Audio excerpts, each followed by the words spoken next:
Hi, everybody, and welcome to another edition of Beebe Book Buzz.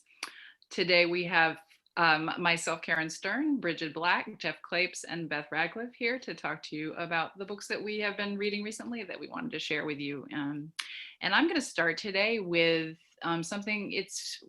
We have Women's History, kind of heading into Women's History Month, and you won't get a nonfiction talk out of me very often, but because we're heading into March and Women's History Month, I have just read this book, A Woman of No Importance, The Untold Story of the American Spy Who Helped Win World War II by Sonia Purnell. I really wanted to kind of share the story of Virginia Hall with you, if you haven't already heard it. And I also wanted to let you know about a bunch of other books that are out there that are in a similar vein, both fiction and nonfiction. So just to give you a little bit of background on who Virginia Hall was and why she was so special and important was that, first of all, she was born in Baltimore into a sort of fairly well-to-do family in 1906. They'd lost some of their money, and Virginia's mother was really determined that she should make a good marriage and kind of haul the family out of debt. And although she kind of made an attempt at trying to fulfill her mother's wishes, her heart wasn't really in it. She was much more attached to her father and his wishes, and he taught her to do all kinds of exciting things like hunting and shooting and fishing, and maybe things that weren't very typical of a middle-class girl of her day. She loved the outdoors, working with farm animals. She was, independent-minded, what they would have called spirited at the time. She wore a snake to school as a bracelet once, and she just didn't fit the mold of the time in so many ways. Live snakes. They were live snakes. Live snake, yes, there was a live snake. No, thank you. All of those kind of personality traits and interests were kind of the roots of this woman who would later become one of the most influential spies in the French Resistance, and beyond, actually. She in doing this, she overcame obviously these odds that were stacked against her, not only because she was a woman in a time when women were not really thought capable of doing anything beyond the hearth and home, but also because after a hunting accident that happened in one of her early postings in her government work abroad, she was in a hunting accident and she lost her left leg below the knee. So you think about what that means for someone who's to become a spy in her future work, right? You think about being undercover and trying to be incognito, but having a prosthetic leg, or thinking about the constant threat of danger and the possible need for a quick escape. Again, having to run on a prosthetic leg, or as she actually did, scale mountains literally to get away. So it's an amazing story in so many ways of this woman. But another thing I thought that was really interesting about the book and the woman was how much she was a part of the changing face of spying and intelligence work at the time. I got some information from an interview with Sonia Purnell, who was saying, obviously this is in the book too, but America and even Britain to some degree didn't really have a huge spying tradition, especially America, at the time, at the start of World War II. Back in 1929, the War Secretary, Henry Stimson, had said something like, gentlemen do not read each other's mail. It was kind of looked down upon, this idea of spying. And then Britain's MI6 had been doing it for a while, but its spies were all these like posh boys who kind of grew up on imperial adventure stories, and they were trained to observe and report, but they didn't get involved. So then you put them up against the Nazis and the Vichy government in France, who were brutal and really horrible, and they didn't really do too well at first. They explain the difference, like you see, MI6 would sit there and watch some enemy soldiers crossing a bridge, and they would count them. And they would say, oh, there's this many, and we think they're doing this, and they would report back to base, and that's all they would do. Whereas Virginia and the other SOE and OSS, SOE was the British intelligence unit, and OSS was later the American one that operated in France during the war. Virginia and those groups would blow up the bridge and then Virginia actually would send the locomotive crashing into the gap in the bridge.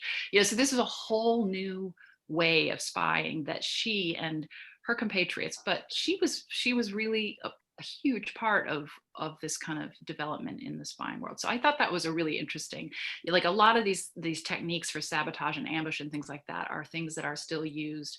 You can trace to like Afghanistan and stuff today. So really interesting, amazing book full of lots of interesting details like that. Purnell is a journalist. It's really, really well researched. She found research that other people hadn't ever found. It has lots of detail. The style is very repertorial like that, though. So I just want to tell people who read nonfiction, if you love narrative nonfiction and you like people like Erik Larson, who, write these lush tales full of character and emotion and interaction, and it's not that, it's much more just the facts ma'am kind of thing, and you kind of draw what you can about Virginia from it. It's probably because Virginia herself was a really kind of just the facts ma'am, and she was very tight-lipped about everything she did. It was really hard to get information from her about what she had done. So that's the book, and I just want to give you a few ideas of other books that are out there right now and in the last few years. Again, I'm going to concentrate. I mean, there are so many great books right now about pioneering women in many, many fields, but right now I'm just going to focus on ones that are kind of in this vein, women who did wartime work of different kinds.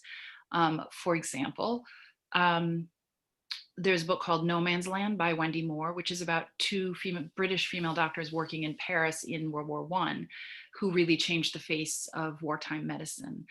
Many of you will have heard of Hedy Lamarr. She was known as the most beautiful woman in the world at one point. She was, a Hollywood actress, but she was also an inventor, and she was what we now kind of loosely call, I guess, the mother of GPS and Wi-Fi. The technology that she developed into that. So there's a couple of books about her. One is it's nonfiction. It's called Hedy's Folly, and it's by Richard Rhodes. And the other one is a fiction book called The Only Woman in the Room, which has been pretty popular, by Marie Benedict. There's also a movie out about her. That's right, yeah. And there's movies about quite a few of these things. There's a bunch of ones about women who code. There's a woman called Elizabeth Smith Friedman, who was a cryptanalyst, and she did all kinds of amazing work during World War II. She learned the craft before that, and before that she was working in like anti-smuggling efforts. She actually helped indict Al Capone, but she did a ton of work during World War II as well. And there's two books about her, one called The Woman Who Smashed Codes by Jason Fagone, and another called A Life in Code by G. Stuart Smith. Those girls who were code breakers, there's another book called Code Girls by Liza Mundy, which is about all of the women who did that work during the war. And one more recent one that I just want to let you know about, which is called Ashley's War by Gail, Semok, Lemmon. And this is a true story of Ashley White, who was part of this program of handpicked women from the US Army who went to gather intelligence from mothers and sisters and daughters in Afghanistan. So they went to the mothers and sisters and daughters of the insurgents and built relationships with them, and in ways that men could not, and got intelligence that way. So that's a much more recent, less World War II-y kind of one. And I'm going to stop there because I could go on, but there are a lot of fiction books too, and I'll make sure to put those in the credits. And probably when we post this on YouTube, we'll have it right there in the description, a list of all of these books. Jen, aren't they making a movie of that book too? They are making a movie of this book. In fact, there's two movies that involve Virginia Hall. One has got another sort of radio operator woman in it, whose name I can't remember. And then there's one that's just specifically about Virginia Hall. And they're big productions, so you'll see those coming out soon. It's not out yet. I don't know if anybody remembers if it has a name yet, but you'll know it when you see it. It reminds me too a little bit, while you were talking, I remembered reading a biography of Julia Child a few years ago, probably around the time she died, that was all about her and her husband being in the OSS early on. About that. Wow. Yeah, it's such a fascinating time period in that story, and to hear about people who were involved in it, it's really interesting. Yeah, there's so many great spying tales. And again, these days, women in spying. I read about one, and I'm going to forget the name, about a young woman who went to like Argentina. You know, at some point, everybody realized that you could use women in ways because people didn't expect them to be able to do anything. And so they could get away with a lot more. And they were also extremely talented in many of these cases, as Virginia Hall was. Yeah, there's the PBS mystery from a few years ago called The Bletchley Circle, which is about Right. women who were at Bletchley Park and were code breakers, and now they get back together to sort of solve some murders. That was a wonderful show. Yeah. Yeah. All right. I think we're gonna move on to Brigid now, right? That is, and it's kind of interesting because I would say that my book also touches on ideas about spying and covert operations in a very different way. So the book that I am going to talk about is called Little Eyes by Samantha Schweblin. Let me try to make it so that it's not just in the light. And so Samantha Schweblin is, I believe she is from Argentina. She writes in Spanish, but her books have been translated, and she has written 2 previous books, which are sort of more horror. So you might be familiar with her as sort of a horror writer. She's obviously very literary and the works are in translation, but more straight up horror. This is not really a horror book. So if you don't like horror, but you want to check out Samantha Schweblin because you've heard she's very interesting, this might be the book for you. It is, though, quite weird. I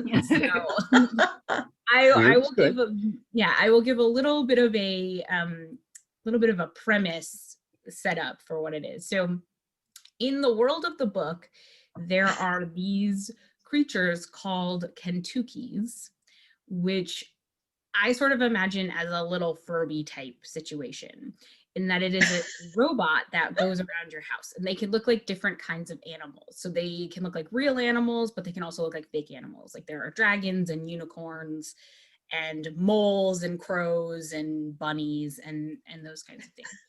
And so it's a little robot that you go around your house. Now, it is not truly an autonomous robot because it is being controlled by someone else whom you don't know, because it is a random connection that is forged through this. So there are sort of Kentucky keepers. They are the people who own the little things. And then there are dwellers, which are people who choose to live inside of the robot.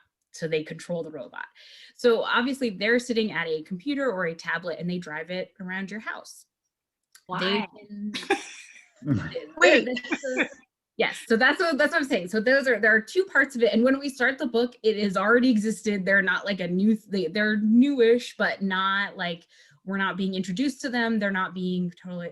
So there are sort of these 2 halves of it, and the book follows some characters all the way through, and sometimes you meet characters just like in one moment, which is you meet either a person, usually a Kentucky dweller, not so much a keeper, but while reading the book, you meet keepers and dwellers and sort of follow how they interact with Kentucky and like what that means and what it is to sort of live inside of someone else's house and how you are experiencing that and how people interact with kind of a pet, but also there's a person at the other end. Do they do anything useful? They don't. They just follow. They don't cook or clean or make Snuggle. fried chicken. They Or... don't do anything. They just follow you around. And so that's sort of the premise of the book. So you kind of have to accept that to go in, but it's really interesting because it's a very like psychological investigation of like what it would mean for the people, like, because you follow some people all like through the book. It's a short book too, I should say. It's only a little bit over 200 pages and it's a pretty fast read. I didn't take me that long to read, but you follow how people start off being like, this is weird and I don't necessarily like it, to really getting invested in both in being a keeper and being a dweller and what that interaction and the relationships are. This is sounding very Black Mirror-ish. It kind of, I think it probably could be Black Mirror-ish. And obviously there are people who are trying to like take advantage of this situation for monetary gain. There are people who think that like you shouldn't own Kentucky. Like if people are in them, they should be allowed to do what they want in the Kentucky. They should like be allowed to move it around however. It shouldn't be confined to a person's home. It's very interesting. There's a very lots of interesting concepts. So if you are interested in sort of like, I wouldn't even say psychological thriller because it's not a thriller. Like there's not a mystery to solve. There's no mystery to solve, and if you go into it being like I'm gonna puzzle out things, you will be disappointed because that's not what it is. There's no, I would say the conclusions are very open-ended. It doesn't have like a resolution. It doesn't really explain things, but it is, if you want a book that's going to like look into sort of human psychology and what different reactions to sort of new technology and new ways of, which I think sometimes people joke like there's people in my phone, or like people are always tracking you in your phone and your movements, and in this case it's like, what if literally you just bought a robot that could spy on you? Like, yeah, that's my only thing is I can't figure out why someone would. Yeah. I also was like, that's also where I was like, I would never buy this. This is insane. Like, I would never do this. But I guess you have to take that what if, like you said, you take that what if premise. There are people who are like, well, look at reality TV. Yeah. Yeah, that's true. This is reminding me. Go ahead. Oh, and I should say, it's not that like everyone in the book is like, this is a normal way to be. Like there are definitely people in the book who think that it's weird also. Like that, and people who buy them who are like, was that a mistake? Should I not have done that? And change their. Can you return them? You can't. And the thing is like they only have one connection in them. So if like let's say if your dweller decided that they didn't like being in your Kentucky, they could just turn it off and then it would never work again. So this is reminding me incredibly of something that I read a year or two ago, and I was looking through my list to see if I could find it, and of course I can't. But there was a guy, I want to say he was Asian, who wrote a series of absolutely spectacular kind of science fiction, Black Mirror-y, technology related stories. Yes. And I know what you're talking about. I can't. I've been looking through my list to see if I can remember what his name is. If we can remember, we'll figure it out. Put it in the credits at the end. I know exactly the one you're talking about. But there's a story in that is so much like this that I can definitely see the similarities. Yeah, so that is, and I would say like if you like Black Mirror and sort of the way that it is about humans interacting with technology and how that like the psychological impacts of that, this is certainly sort of a book for you. If you enjoy things that are weird, if you enjoy short books, if you just enjoy also just like psychological portraits of a variety of people from around the world, because it is set around the world and it is, that is what it is. It's like deep dives into the psychologies of various people through the lens of this Kentucky. So I thought it was really, it's also, there are parts that are funny. It is not really a funny book. I would not say that it's funny, but there are like parts that are funny or absurd. And it, yes. Oh, I would recommend it for a lot of different people because I think it's just one of the more unusual books I've read lately also. It's a curiosity. Yes. And I have been meaning to read Samantha Schweblin because I have a friend who loves her other books. And I hadn't gotten around to it. So when I saw this one, I picked it up and I definitely want to check out her other ones. Yeah. Good to know. So that's like sort of an unsolvable mystery, but I think Beth has a solvable one for us. Yes, I do. My book this time is called Devil's Trill by Gerald Elias. And if you love classical music and you love mysteries, this is the book for you. But it's not necessary to love classical music. In fact, I don't. I suggested it to my mother, who does, and she loved the book. So then I tried it. And I thoroughly enjoyed it. There are so many aspects of this book to really enjoy. There's the plot, of course. A one-of-a-kind violin, a priceless violin, is stolen from a locked room. Daniel Jacobus, once a rising star in the classical world, is now blind, and he's bitterly teaching a few exceptional students. He has been hired by Nathaniel Williams, his friend, an insurance investigator, to find the violin. Now, don't get the idea that just because Jacobus is blind, he is helpless. Far from it. He's like Sherlock Holmes. He can figure things out, everything that's going on around him. Unlike Sherlock, he can't rely on his vision, so he relies on sounds, on smell, on the air. And he's got a wicked tongue, and he's not hesitant to lash out. He does not suffer fools. And I'm going to read a paragraph to show you, and he does use a curse word, which I'm going to try not to say. And he also mentions the family show. That's I just didn't know. So The content warning on it. We can only yell bleep when you say it. Yeah, I'm Brigid gonna can bleep it out. try to do that. I couldn't when I copied it. I couldn't, because it's the way it's copied. You can't write over it. So Anyway, and he also mentions a Toby jar in this. So Brigid, is it going to show now or in a little bit what that looks like? Yeah, I'll bring it up now. Okay, so this is the paragraph. When Jacobus heard Yumi's footsteps as she approached his studio for the first time, he noted they were controlled, confident, purposeful. He flipped his cigarette butt into a Toby jar of a blind pirate, his favorite coffee mug / ashtray, and exhaling smoke through his overgrowth of nostril hair, said in his gravelly voice, "Don't bow when you come in." So began Miss Yumi Shinagawa's first lesson. "Ah," he said, "irises, irises, could use a pair. Ha, smell like bleep, but pretty. Purple ones, right? Put them right over on the sill there." Wait, what? How did he know that they were irises? Okay, maybe the smell. And then that they're purple. Did you catch the pun? Irises, I could use a pair of irises. He's blind. I didn't get that until I was reading this again and again. I was like, why did he say that?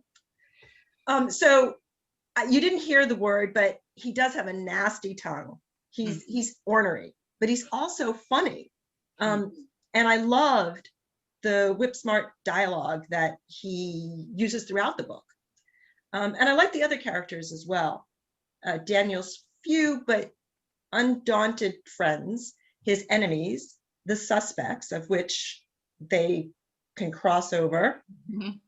They're all well-drawn figures from the world of music.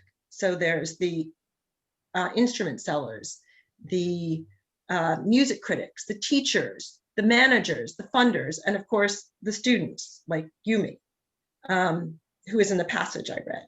She's a fully fleshed out Japanese student who's new to America and is definitely new to Daniel's unique way of teaching and of being.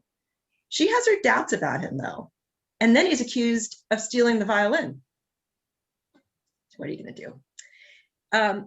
Most of the action takes place in New York City with some key scenes at the Carnegie Deli. And he captures that atmosphere. I just wanted a pastrami sandwich. So now you've put that in my head. Sorry. There's also some action that takes place in the Berkshires and in Japan.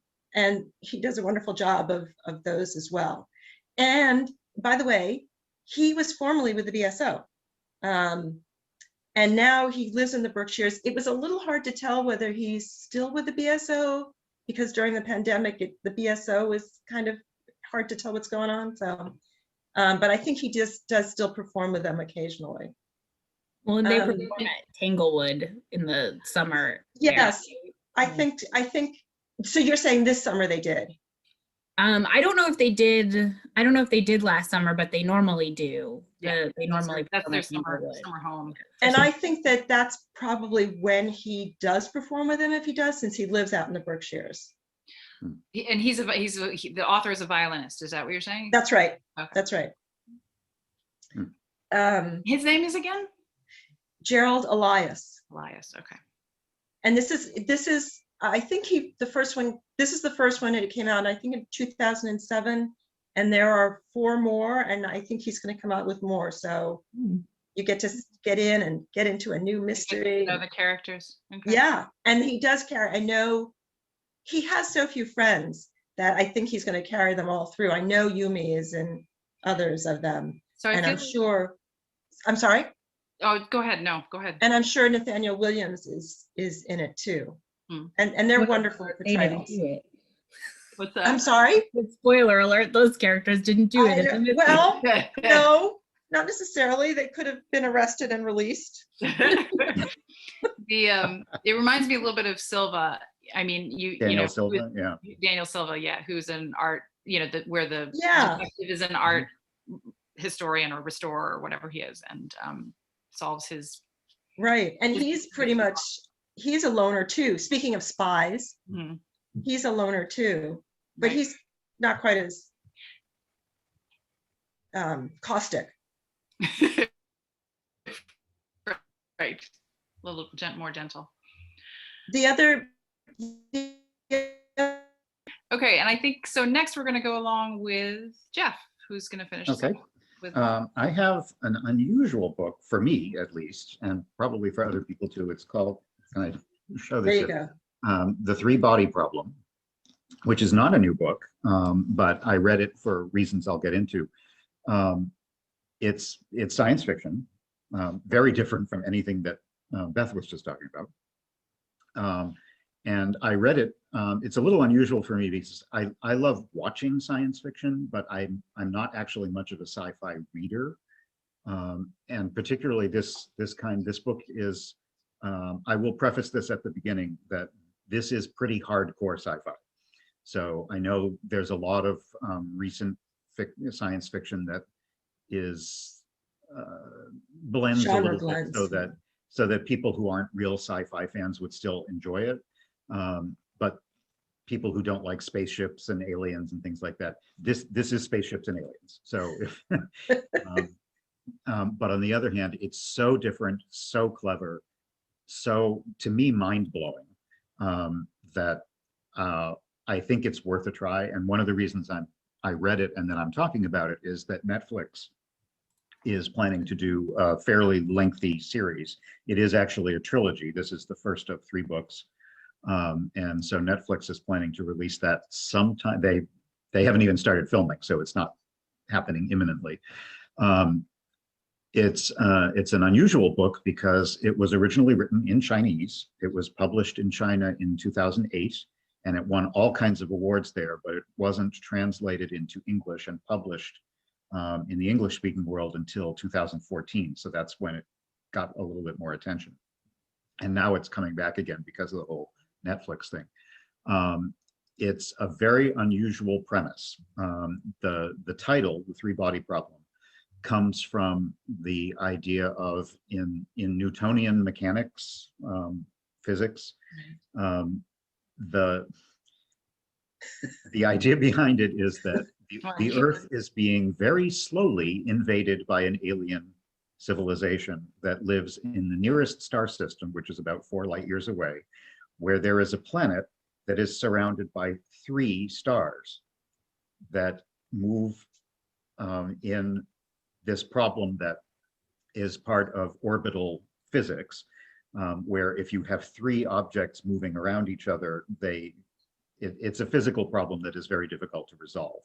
And the planet that's in the middle of those 3 suns is hurled gravitationally from one to the other in ways that have over millennia endlessly destroyed their civilizations, because you can never predictably, like in our world that goes around the sun in a very predictable fashion, when you have 3 suns moving against each other, they never know when things are going to randomly go completely haywire and their civilization will be destroyed and have to start all over again. So this alien civilization has been trying to find a way to escape the instability of their world.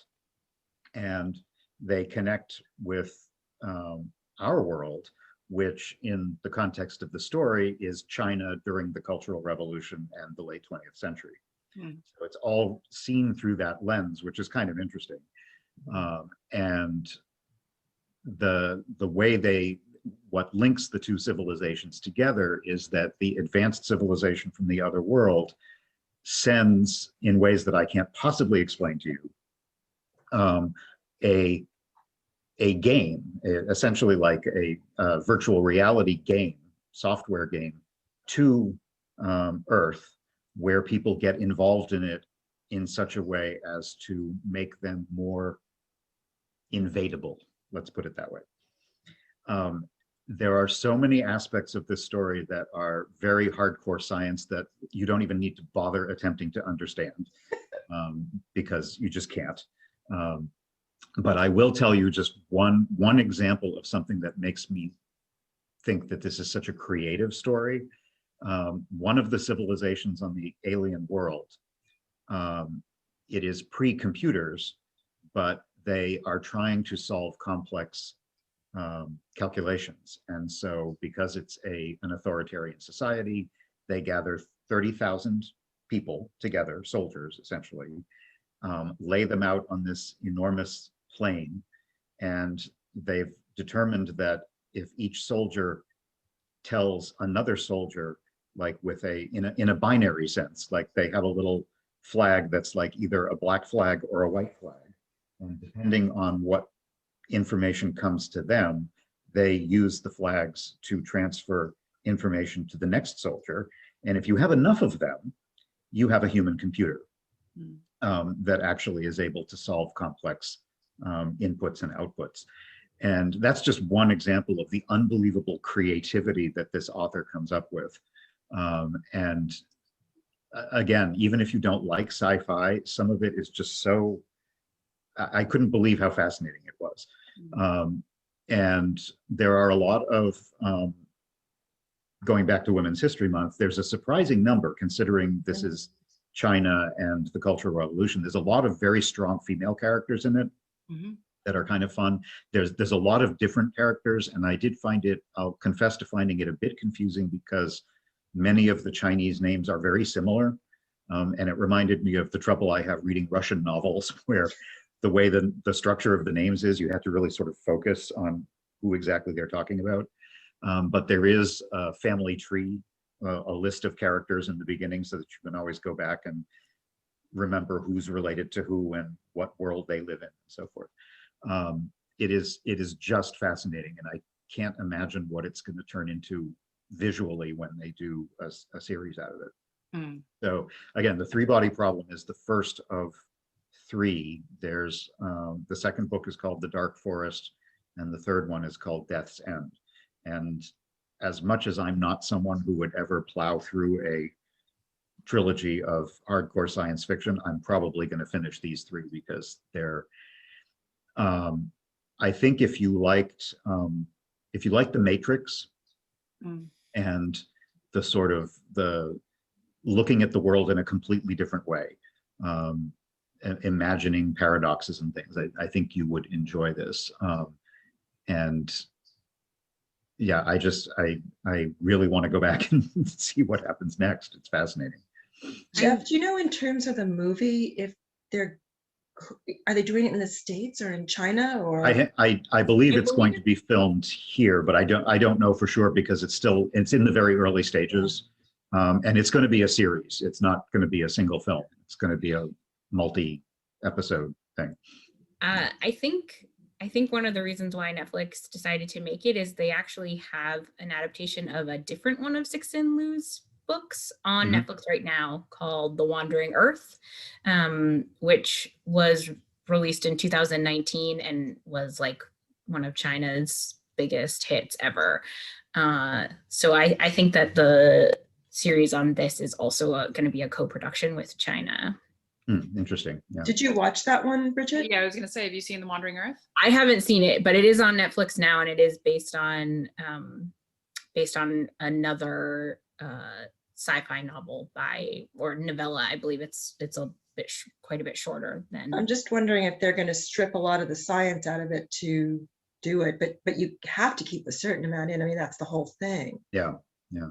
You know But I what it bet they'll also make it kind of easier. reminded me of too is in a totally different way, but with a similar appeal, is the M.K. Jemisin series, which Broken is Earth. the Broken Earth trilogy, which is totally different in many, many ways. But on the other hand, it's so creative. So, like the world building, yeah. world building where you take an idea that nobody's ever done before, I think is really the strength of this is just they feel like they're epic stories too. They're very huge. Oh, very much so. Yeah. Yeah, it's Yep. kind of reminding me a little bit of The Expanse, which I've just finished Yep. watching, which is the S.A. Corey series of novels that have been made into TV series. And Beth, you can, you realize that you can take a very difficult scientific concepts, and because you can show them Yeah. as well as tell about them on TV, it becomes less of a thing, the whole hardcore science thing. I think The Expanse does that pretty well,